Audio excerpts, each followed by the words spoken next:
요한복음 12장 23절에서 33절까지 보도록 하겠습니다. 예수께서 대답하여 이르시되 인자가 영광을 얻을 때가 왔도다. 내가 진실로 진실로 너희에게 이르노니 한 알의 밀이 땅에 떨어져 죽지 아니하면 한 알 그대로 있고 죽으면 많은 열매를 맺느니라. 자기의 생명을 사랑하는 자는 잃어버릴 거요 이 세상에서 자기의 생명을 미워하는 자는 영생하도록 보존하리라.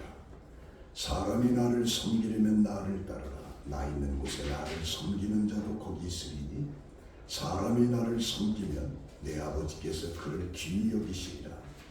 지금 내 마음이 괴로우니 무슨 말을 하리요. 아버지여 나를 구원하여 이때를 면하게 하여 주옵소서. 그러나 내가 이를 위하여 이때에 왔나이다. 아버지의 이름을 영광스럽게 하옵소서 하시니 이에 하늘에서 소리가 나서 이르되 내가 이미 영광스럽게 하였고 또다시 영광스럽게 하리라 하시니 곁에 서서 들은 우리는 천둥이 울었다고도 하며 또 어떤 이들은 천사가 그에게 말하였다고도 하니 예수께서 대답하여 이르시되 이 소리가 난 것은 나를 위한 것이 아니요 너희를 위한 것이니라. 이제 이 세상에 대한 심판이 이르렀으니 이 세상의 임금이 쫓겨나리라. 내가 새 땅에서 들리면 모든 사람을 내게로 이끌내노라 하시니 이렇게 말씀하시면 자기가 어떠한 죽음으로 죽을 것을 보이심이라. 아멘. 고독한 말씀으로 영광을 얻을 때가 왔도다 라고 하는 내용으로 함께 은혜를 받습니다.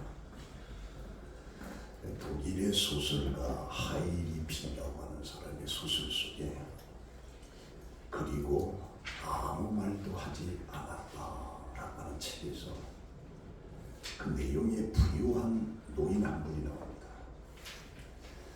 2차 대전 직후에 폐허가 된 콜론시의 어느 거리에 프랑케라고 하는 60대 부유한 부인이 살고 있었습니다. 그녀는 아주 차갑고 냉정해서 이웃에게 무관심한 노인이었습니다.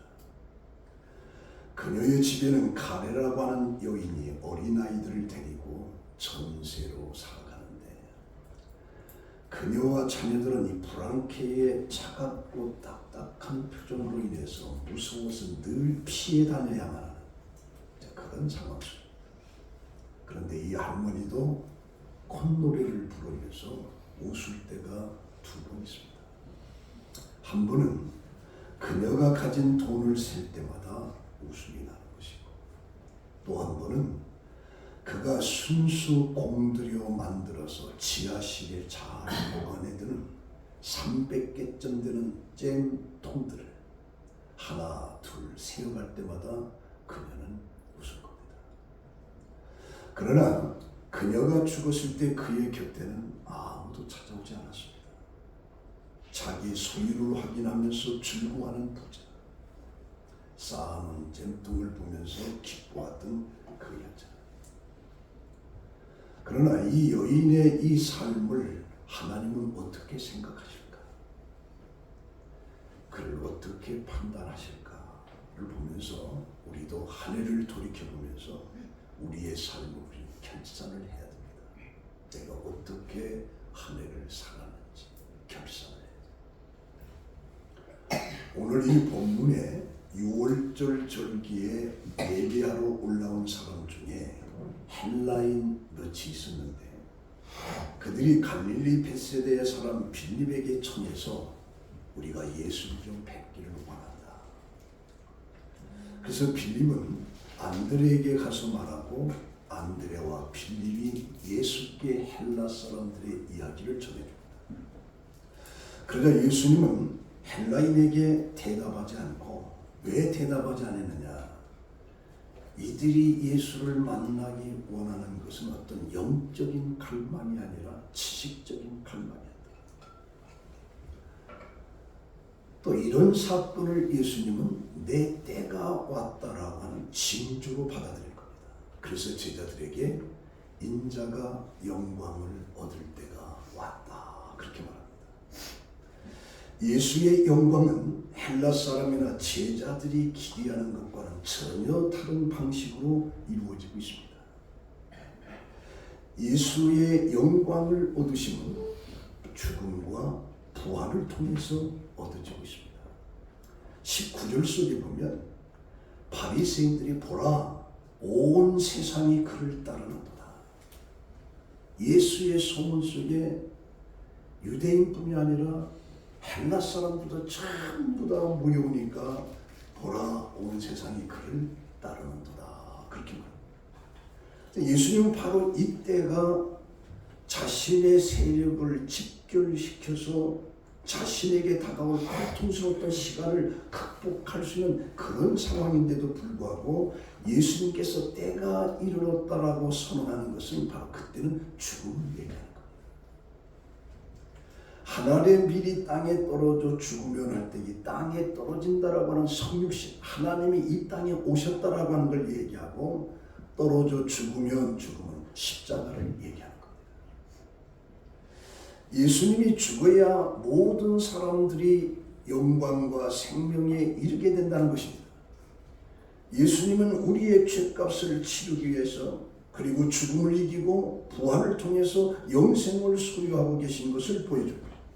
그러므로 예수를 믿는 모든 자들에게 영생을 주실 수가 있다는 것입니다. 이 말씀 속에서 오늘 저는 세 가지를 생각하고 싶은데, 첫 번째는 뭐냐?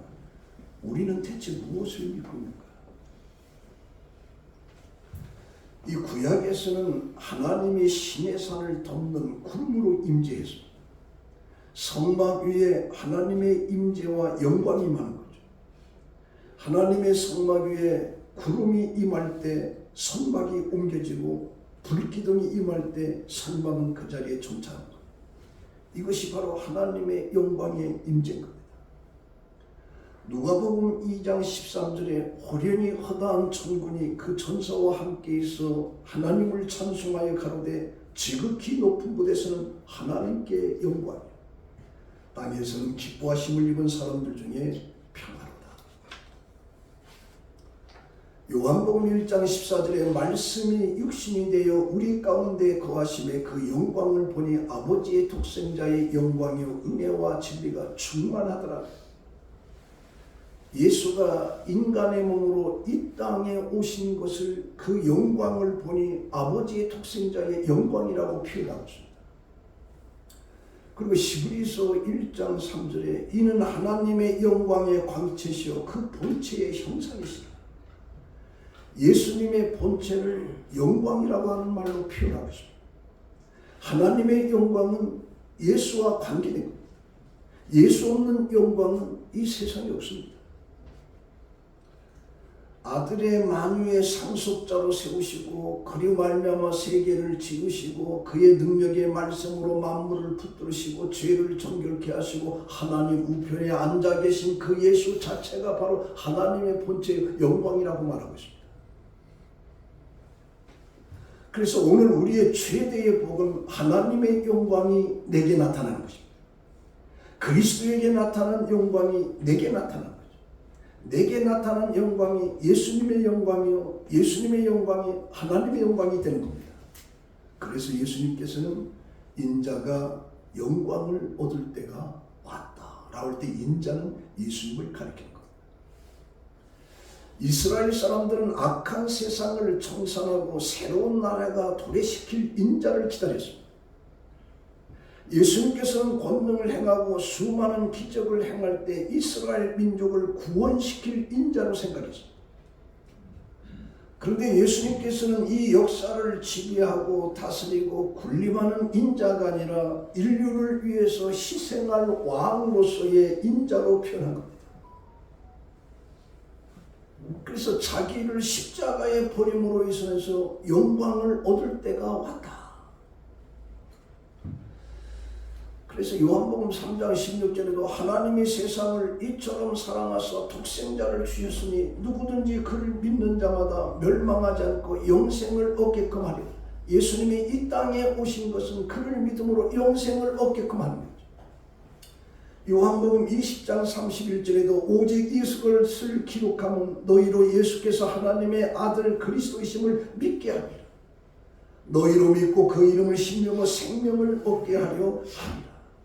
그래서 독생자 예수 그리스도가 이 땅에 오신 것은 그를 믿게끔 하면서 그 믿음으로 영생을 얻게끔 하기 위한 것이라고 그렇게 말하고 있습니다. 그런데 사람들은 그렇게 오신 예수를 믿지 않았습니다. 그들은 종려나무를 흔들면서 호산나 다윗의 자손이여 외쳤지만 그것은 어디까지나 노마의 속국에서 우리를 해방을 해줄 것으로만 생각한 거죠. 예수님의 놀라운 기적을 행하였음에도 불구하고 그들은 예수를 용납하지 않았습니다. 죽은 나사로를 살렸습니다. 문둥병자를 고쳐줬습니다. 중풍병을 고쳐줬습니다. 오병이어로 5,000명을 식사를 먹였습니다. 물 위로 걸어갔습니다. 그러면서도 그들은 인류를 구원하기 위한 메시아로 믿지가 않았습니다. 그러나 하나님의 아들 그리스도 예수의 일은 우리들의 생각과는 무관하게 하나님의 뜻에 하나님의 때에 따라서 그런 모든 것을 하고 있습니다. 그래서 갈라디아서 4장 1절에 보면 때가 참에 하나님께서 그 아들을 이 세상에 보내시고 그리고 율법 아래 나게 하신 것은 율법 아래 있는 자들을 속량하시고 우리들로 하여금 아들의 명분을 얻게끔 하려 하시고 이 때가 차는 하나님의 시간의 개념이에요. 우리 인간하고는 아무 상관이 없어요. 하나님의 뜻에 하나님의 때가 되니까 그 아들을 이 땅에 보내시고 그 아들을 통해서 이제 하늘나라의 모든 놀라운 영광을 우리로 찾게끔 하기 위한 것이다. 그래서 이런 사실을 알고 있는 사도 바울은 갈라디아서 6장 14절에 내게는 주 예수 그리스도 십자가 외에는 자랑할 것이 하나도 없다라고 그렇게 말하고 있습니다. 그래서 예수님께서 인자가 영광을 얻을 때가 왔도다. 내가 진실로 진실로 너희에게 이르노니 한 알의 밀이 땅에 떨어지지 아니하면 한 알 그대로 있고 죽으면 많은 열매를 맺으리라. 이게 때가 왔다라고 하는 것은 하나님의 뜻을 이루기 위해서 십자가에 죽을 때가 됐다 그런 얘기입니다. 그래서 요한복음에서는 영광을 받는다라고 하는 말을 역설적으로 예수님의 십자가의 사역으로 하나님께서 궁극적으로 자신의 뜻을 이루는 것을 가리키고 있습니다. 따라서 죽음을 가리키는 표현이 인자가 영광을 받을 때가 왔다. 죽을 때가 됐다는 거죠. 죽을 때. 그래서 24절의 말씀은 비유입니다. 미랄의 비유인데 이 비유의 핵심은 간단합니다. 근본적으로 열매를 맺기 위해서는 하나님께서 만드신 계획, 십자가의 사건, 그래서 죽어야 된다. 죽어야 열매를 맺는 것처럼 예수님께서 십자가에 죽어야만이 그 예수를 믿음으로 모든 것으로부터 씻음을 받고 구원을 받는 수많은 인류의 열매를 얻는다라고 하는 겁니다. 그래서 우리는 하나님이시면서도 이 땅에 오셔서 우리를 위해서 죽으신 그 예수를 믿는 거예요. 나를 위해서 죽으신 예수를 믿는 거예요. 그 다음에 두 번째 우리가 생각하고 싶은 것은 과감한 결단을 하라는 거죠. 초대교회의 특징은 하나입니다. 하나님을 기쁘게 하랴 사람을 기쁘게 하랴. 거기서 결단을 해요. 내가 살아가는 삶을 하나님을 기쁘시게 하는 삶을 살 것이냐 아니면 나를 기쁘게 하는 삶을 살 것이냐 그 둘 중에 하나를 결단하는 겁니다. 그래서 25절에 보면 자기의 생명을 사랑하는 자는 잃어버릴 것이요 이 세상에서 자기의 생명을 미워하는 자는 영생하도록 보존하리라. 진정한 영광이 자신의 생명을 미워하는 자에게 이루어진다는 겁니다. 자기의 생명을 사랑한다라고 하는 것은 자기를 추구하는 것을 말합니다. 관심이 오직 자기에게만. 자기의 생명을 사랑한다라고 하는 것은 자신만의 아름답게 하고 부유하게 하고 편안하게 한다는 것입니다. 그러나 이런 모든 것은 결국에 잃어버리게 된다는 거죠. 그리고 그 생명은 죽어간다는 거죠. 아름답게 꾸미지만 결국에 시간 가면 늙어지는 거다. 쇠퇴해간다는 거죠. 그러나 자기 생명을 미워하는 자는 자기를 포기한다는 것이죠. 자기를 미워한다라고 하는 것은 영생을 사모할 때 가능한 거죠. 그래서 자기를 미워할 때 하나님의 뜻에 순종하는 삶을 살 수가 있습니다. 자기 중심의 사람은 하나님의 말씀에 절대로 순종하지 못합니다. 갈뱅이라고 하는 스위스 신학자가 있습니다. 그는 많은 병을 가지고 있었습니다. 출혈증, 궤양증, 관절염, 천시, 거기다가 심한 폐병까지 각종 질병을 다 짊어진 환자였습니다. 그래서 걸어다니는 종합병원이라 그런 게 있습니다. 특히 그는 스트레스성 신경질환으로 큰 고통을 당했습니다. 한밤중에 찾아오는 심한 두통으로 제대로 잠을 잘 수가 없었습니다. 그래서 그런지 이 갈뱅의 신학은 질병신학을 얘기하고 있습니다. 근데 그런 질병을 하나님의 부르심으로 받아들였습니다. 내게 왜 이런 질병이 왔느냐라고 할 때 하나님의 부르심으로 받아들였습니다. 하나님을 기쁘시게 하는 방법을 배우게 되고 그리고 죽음의 메시지로 이해한 겁니다. 그래서 이 갈뱅은 질병을 통해서 자기 자신의 연약함을 알게 됐다는 거죠. 질병을 통해서 하나님 앞에 순종하는 법을 배웠고 훈련시키는 또 하나의 하나님의 섭리를 그 질병 속에서 발견한 겁니다. 이런 이유로 병에 걸렸다라고 하는 말을 절대 사용하지 마라. 가장 정확한 말은 병을 알았다. 다시 말하면 알게 되었다. 병을 통해서 알게 돼. 뭘 알게 되느냐? 자신의 연약함을 알게 돼. 그 연약함 속에서 전능자 하나님을 찾는 것을 알게 됐다는 거죠. 그래서 우리는 몸이 아플 때 비로소 자신의 연약함을 돌아보게 된다. 그리고 내 몸이 아플 때는 내 몸이 나를 좀 사랑해달라는 얘기거든. 사랑해달라. 이때 자기 자신을 돌보야 한다. 어디가 아픈가? 자신을 사랑하라. 그리고 자신의 연약함을 돌아보면서 전능자 하나님 앞에 시선을 두라는 거죠. 그래서 병에 걸리면 어리석은 자는 불평과 불만을 쏟아면서 왜 나에게 이런, 하필이면 왜 나에게? 그러나 지혜로운 자는 그 질병 속에 하나님을 바라보면서 긍휼을 간구할 것.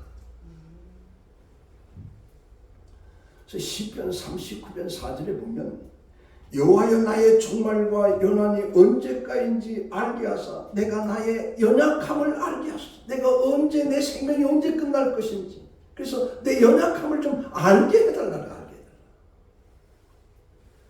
로마서 8장 26절에도 이와 같이 성령도 우리의 연약함을 도우시나니 우리는 마땅히 기도할 바를 알지 못하나 오직 성령이 말할 수 없는 탄식으로 우리를 위하여 친히 간구하신다. 크리스티안 노스비라고 하는 사람은 병은 적이 아니다. 하나님의 메시지다. 병은 적이 아니다. 나를 향한 하나님의 메시지로 그렇게 이해하고 있었죠. 그래서 하나님은 종종 우리 인간들에게 결단을 요구하고 있습니다. 아브라함에게 결단을 요구하는 것은 창세기 12장 1절입니다. 하나님께서 아브라함에게 나타나서 너는 너의 고향 친척과 아비 집을 떠나서 내게 보이를 땅으로 가라. 지금 정들고 모든 친척들이 함께 어우러져 살아가는 그 지역에서 너는 떠나라고 하는 결단을 요구하고 있습니다. 그때 아브라함은 떠나는 거죠. 22장에 가서도 백세에 준 아들을 갖다가 모리아산에 가서 바치라라고 하는 것을 이 아브라함은 결단을 합니다. 그리고 그 아들을 죽이기 위해서 모리아산으로 가져가요. 창세기 26장 속에서는 하나님께서는 이삭에게 흉년이 들어서 블레셋 아비멜렉에 이르러서 이제 애굽으로 내려가려고 하는 그 이삭에게 하나님께서 애굽에 내려가지 말라. 여기에 거하라. 그럼 내가 너에게 많은 축복을 주겠다. 이삭도 거기서 결단을 해요. 애굽으로 내려가지 않습니다. 우리 인간의 상식으로는 흉년이 들으면 나일강을 끼고 있는 애굽으로 전부 다 피난 가게끔 되어 있습니다. 그럼 가지 말라. 결단을 요구할 때 이삭은 내려가지 않습니다. 세상적인 관점에서 보면 애굽으로 내려가야 맞는데 하나님은 내려가지 말라는 겁니다. 결단을 요구하고 있는 거예요. 그때 이삭은 그 결단을 받아들여요.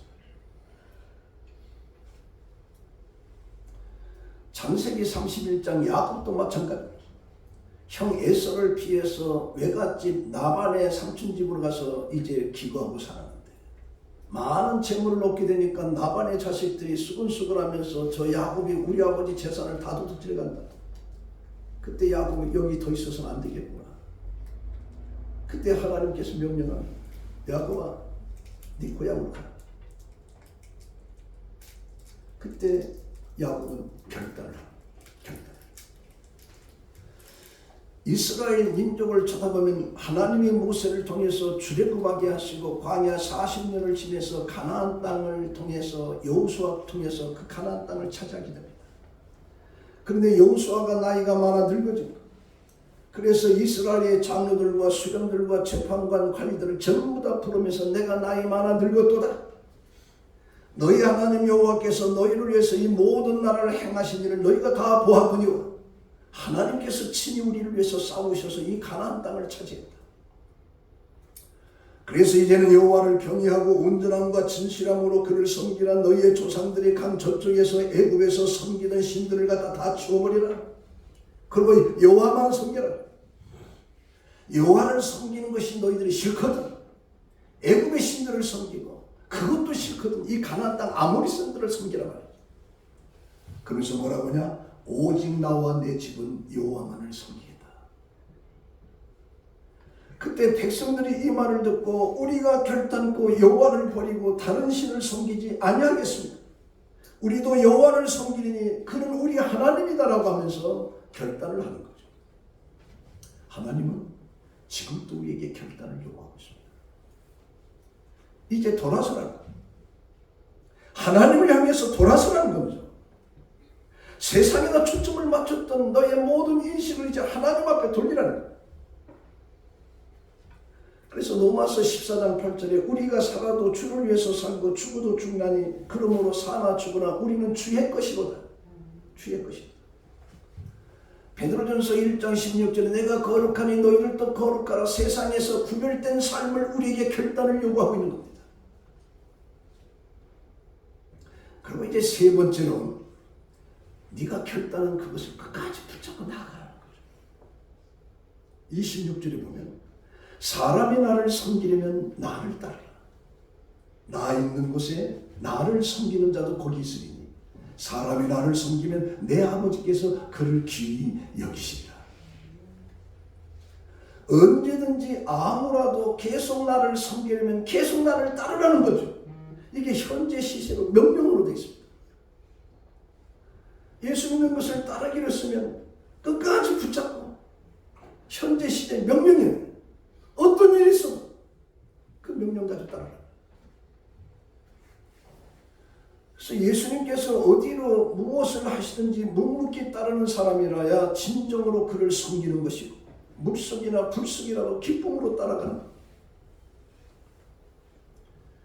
예수님이 제자들에게 자신이 예루살렘에 올라가서 종교 지도자들에게 고난을 받고 죽임을 당할 것을 얘기하자 그때 베드로 사도가 그렇게 말합니다. 예수님을 붙듭니다. 그리고 항변을 합니다. 주여 그리마옵소서. 절대로 예수님은 죽으면 안 됩니다. 그때 예수님이 베드로에게 말합니다. 사탄아 내 뒤로 물러가라. 너는 나를 넘어지게 하는 자로다. 인간적인 측면에서는 당연한 것이죠. 자기 선생이 죽는다고 하는데 그럼 빨리 가서 죽으라는 제자가 어디가 있어요? 안 됩니다. 근데 예수님 사탄아 너는 나를 넘어지게 하는 자로다. 내가 하나님의 일을 생각하냐 하냐고 도리어 사람의 일을 생각하는도다 라고 예수님께서 말씀하시죠. 그래서 예수님께서는 마태복음 16장 24절에 제자들에게 이르시되 누구든지 나를 따라오려거든 자기를 부인하고 자기 십자가를 지고 나를 따를 것이니라. 누구든지 제 목숨을 구원하고자 하면 잃을 것이요 누구든지 나를 위하여 제 목숨을 잃으면 찾으리라. 그래서 우리는 예수의 그 십자가의 골고다까지 우리는 동행해야 돼. 이것이 바로 그리스도를 섬기는 자가. 예수님의 그 십자가 골고다까지 우리도 따라가고 붙들어야 된다. 이런 자가 하나님의 사랑을 받을 수가 있다. 그래서 마태복음 10장 22절에 보면 또 너희가 내 이름을 인하여 모든 사람에게 미움을 받을 것이나 예수를 믿음으로 세상에 한 것을 함께 하지 못함으로 인해서 동료와 친구들과 이웃들로 미움을 받지만 그러나 나중까지 견디는 자는 구원을 얻으리라. 우리가 예수를 믿으면서 선별적으로 예수를 쫓는 사람들이 있어요. 예를 들면 자신에게 해가 되지 않고 어려움이 예상되지 않을 경우에는 앞장서서 나갑니다. 그러나 고난과 죽음이 예상되면 전부 다 뒤로 빠집니다. 이것은 예수를 섬기는 게 아니에요. 오늘 많은 사람들이 예수를 믿는다라고 할 때 내게 어떤 피해가 없고 뭐 이 정도면 감당할 수 있을까? 그때는 따라가요. 그러나 심한 고난과 십자가의 어려움이 찾아올 때는 전부 다 예수를 버리고 뒤쫓아가요. 이런 것은 예수 믿는 게 아니다. 이런 건 예수 믿는 게 아니다. 그런데 뭐라고 그러냐? 사람이 나를 섬기면 내 아버지께서 그를 귀히 여기시리라. 그리스도를 섬긴다라고 하는 것은 그분을 따르는 것이고 그분을 따르는 자에게는 하나님께서 그를 귀히 여긴다는 겁니다. 사람들은 대부분 자기를 높이려고 합니다. 자기 자신의 이력까지 과장하려고 합니다. 자신의 능력을 부풀려서 말합니다. 가진 것이 없어도 가진 것처럼 말합니다. 모르면서도 아는 것처럼 과장하면서 행동합니다. 사람들은 이런 사람들을 귀하게 평가합니다. 화려한 일이 없어. 능력의 위주로 사람을 뽑았으려고 합니다. 소유에 대해서 평가합니다. 그러나 하나님은 절대로 그렇지 않습니다. 시편 138편 6절에 보면 여호와께서는 높이 계셔도 낮은 자를 굽어 살피시며 멀리서도 교만한 자를 아시나이다. 내가 환난 중에 다닐지라도 주께서 나를 살아게 하시고 주의 오른손으로 나를 구원하시로다. 그러니까 하나님을 섬기는 자에게는 내가 그를 귀히 여기겠다. 귀히 여기겠다라고 하는 모든 것으로부터 너를 이끌어내고 보호해주고 주시겠다는 거죠.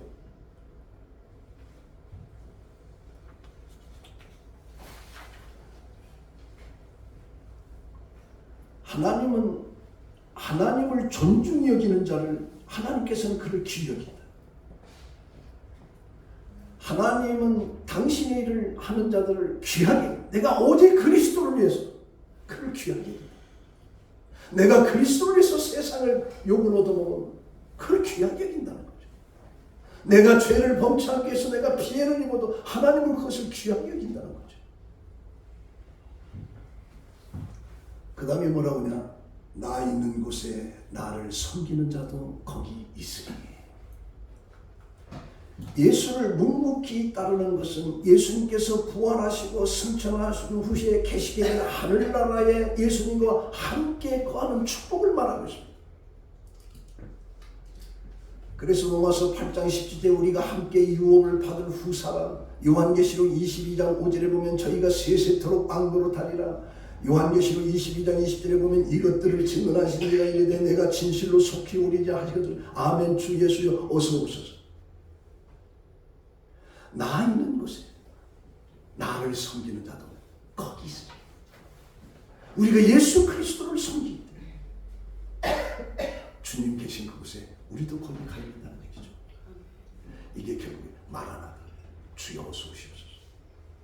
이 곤란하고 이 험악한 어떻게 진실을 저스트를 찾아볼 수 없는